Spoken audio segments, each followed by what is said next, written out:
Le son des cloches, c'est la musique en liberté. Impossible de la mettre en boîte, en conserve ou en salle de concert.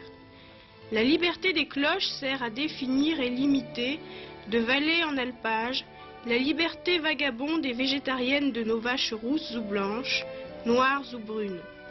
Sonnailles et clarines sont liées à des traditions laitières et fromagères ancestrales.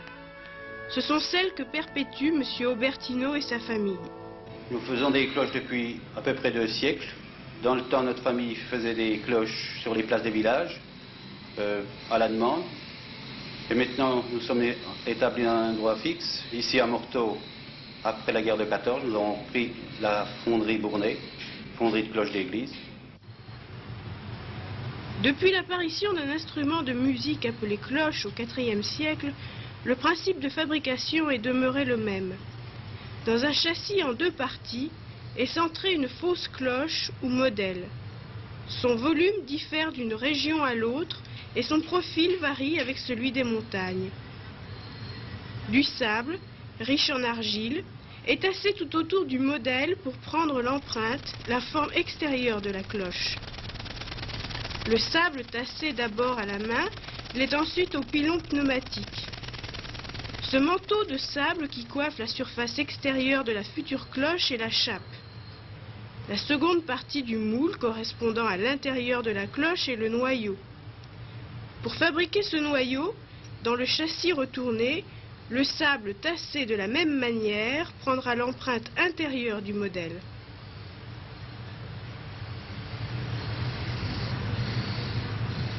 Un trou, au centre de la cloche, est ménagé pour recevoir le métal. Des percées ou évents permettront au gaz de s'échapper.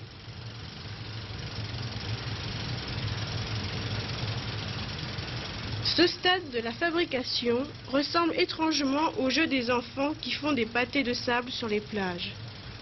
Les 2 parties du châssis sont séparées, le modèle est retiré, laissant sa forme dans le sable. Des 2 parties du moule, c'est la chape qui reçoit le décor.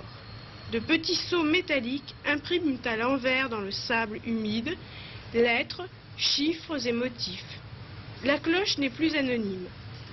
Du talc, finement saupoudré, assure au métal un grain fin et lisse. Les 2 parties du châssis sont assemblées. Noyau et chape s'emboîtent l'un dans l'autre. Le vide précis qui les sépare a la forme de la future cloche. Pendant ce temps, le feu ronfle autour du creuset, où se sont fondus le cuivre et l'étain, qui, à 80 et 20%, font les reins. Le métal en fusion chasse les gaz qui s'échappent par les évents et prend sa place entre les 2 parties du moule.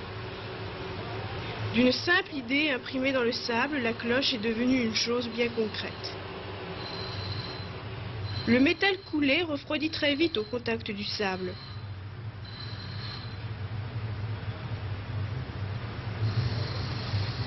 Le châssis ouvert, le moule cassé s'ouvre sur un objet brut de fonderie. La cloche est née, mais elle a besoin d'une mise en beauté.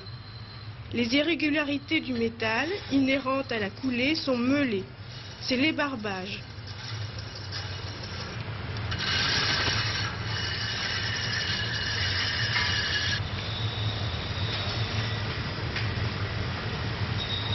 Sur le tour, la cloche acquiert l'alternance des surfaces mates et brillantes de sa robe. Il ne lui manque plus que la parole. Un geste rapide fixera le battant.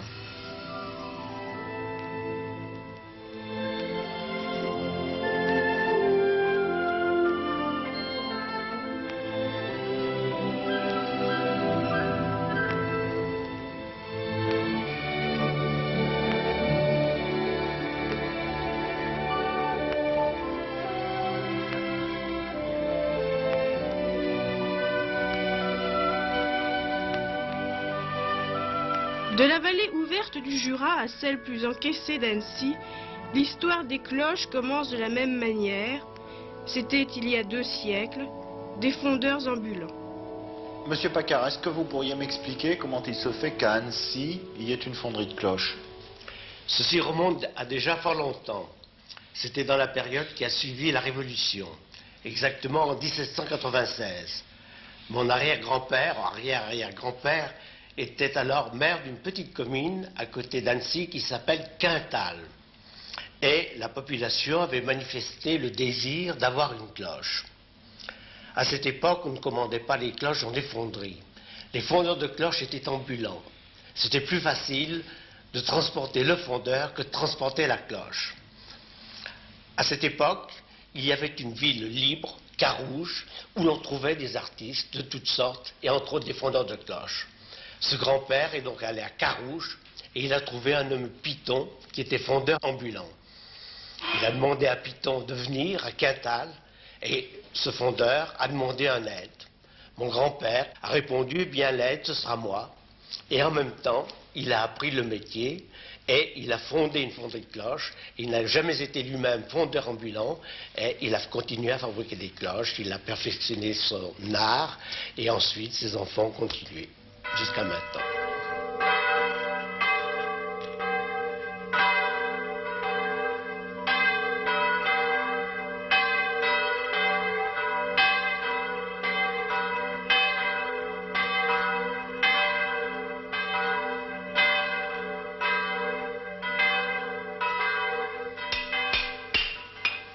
De la cloche de mission d'une quinzaine de kilos au bourdon de quelques tonnes, du timbre aigu à la cloche de volée, les variations de taille et d'utilisation des cloches justifient quelques variantes dans leur fabrication. Utilisation d'un modèle comme pour les cloches de vache ou d'une fausse cloche d'argile.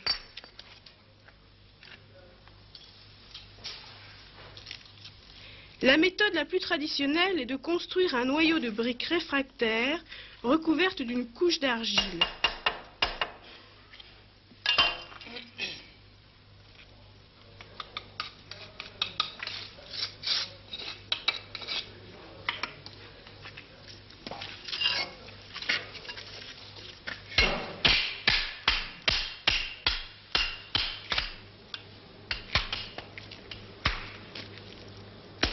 Le volume et le galbe du noyau sont déterminés par une planche découpée au profil intérieur de la cloche. C'est un gabarit. Il tourne sur un axe qui est celui du noyau, mais aussi celui de la cloche. Le noyau sec, on fabrique une fausse cloche d'argile friable. Son épaisseur est déterminée par un second gabarit au profil extérieur de la cloche. On le fait pivoter comme le premier. C'est ce qu'on appelle trousser une cloche. Contrairement aux cloches de vache, le décor des cloches d'église est obtenu selon le procédé de la cire perdue. La cire ramollie à la chaleur est étalée sur un moule de bois préalablement enduit de savon. Elle épouse dans ses moindres détails le motif le plus fin.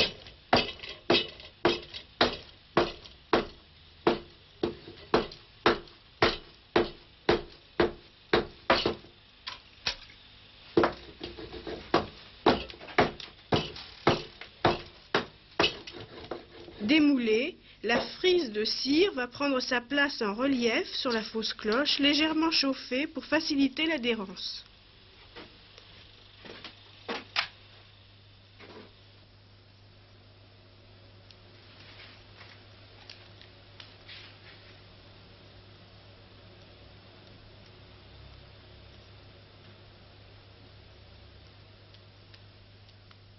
Une chape de terre et de chanvre vient ensuite coiffer étroitement l'ensemble du noyau, de la fausse cloche et de son décor pour en prendre l'empreinte en creux.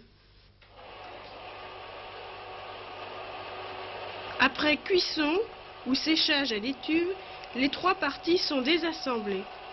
La cire a disparu, laissant ses inscriptions en creux dans la chape.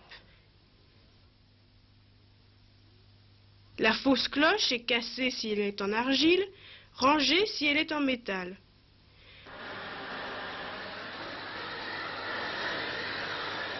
Noyau et chape sont enduits d'un mélange de colle et d'alcool qui, en brûlant, laisse un enduit lisse sur la surface poreuse de l'argile. La surface du métal de la future cloche y gagnera en finesse. Noyau et chape sont une dernière fois assemblés pour recevoir la coulée d'airain. Le métal, 78% de cuivre rouge, auquel on aura ajouté 22% d'étain, va courir comme une langue de feu pour couler dans le moule. Un être unique au monde, une cloche reconnaissable entre toutes, va naître de cette cuisine du diable.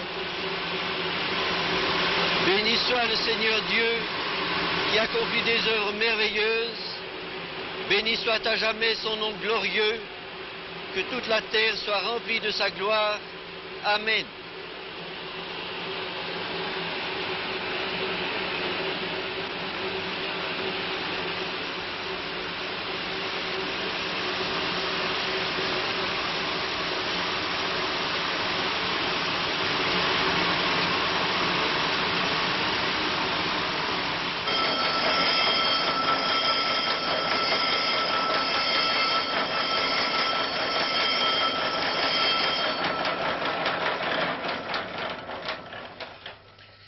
Qu'est-ce que vous faites là?